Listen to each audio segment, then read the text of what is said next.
For normal Americans, this is great news. For liberals, it's another sign of the apocalypse. The economy, which had a strong finish to 2019, is expected to continue growing into 2020.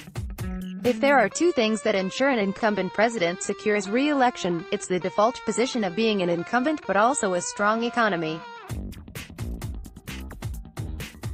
You know the list of achievements this administration has secured for the American people. Retirement accounts had a solid year, over 3 million new jobs, wage growth, consumer and small business confidence reaching their highest marks in decades, unemployment dipping below 4%, and record unemployment for women, blacks, Hispanics, and Asian Americans. This is good news. This is actually great news. For liberals, it's dismal news.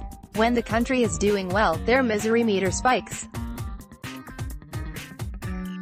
It's their default position. It's in their nature. They hate America, and they sure hate Donald Trump. But reeling it back to the economy, labor markets are expected to remain strong, and the chance of a recession, which is something the left lusted for more than the destruction of Israel, is not expected to happen. Via WSJ, the U.S. expansion, now in its 11th year, will continue through the 2020 presidential election with a healthy labor market backing it up, economists say. The panel of 57 economists who participated in the Wall Street Journal's December economic survey offered a relatively optimistic outlook for 2020 growth, albeit at a slower pace than in 2019. On average, they expect U.S. economic growth to slow slightly in 2020, to a year-over-year rate of 1.8% in the fourth quarter from an estimated 2.2% in 2019. They also see lower odds of a recession over the next year than they did in the prior 2 months. Forecasters expect the labor market to remain strong, with employers continuing to add jobs. They expect monthly job growth of around 157,000 in the first half of the year, and about 104,000 a month in the second half of 2020. They also see more Americans joining the workforce, with the labor force participation rate rising slightly to 63.5% on average at the end of 2020 and 63.6% at the end of 2021. The rate, which accounts for workers who are employed or actively seeking employment, was 63.2% in November.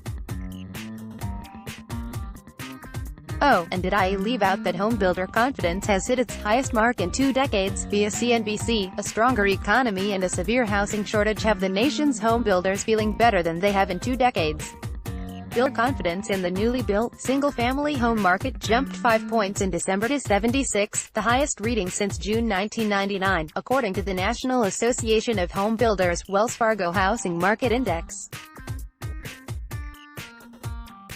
Anything above 50 is considered positive. November's reading was also revised higher by 1 point. The index stood at 56 last December. At the worst of the housing crash, in 2009, builder sentiment hit a low of just 8. Also, for the first time in history, the U.S. economy started and ended a decade without a recession. 4 words: thank you, President Trump.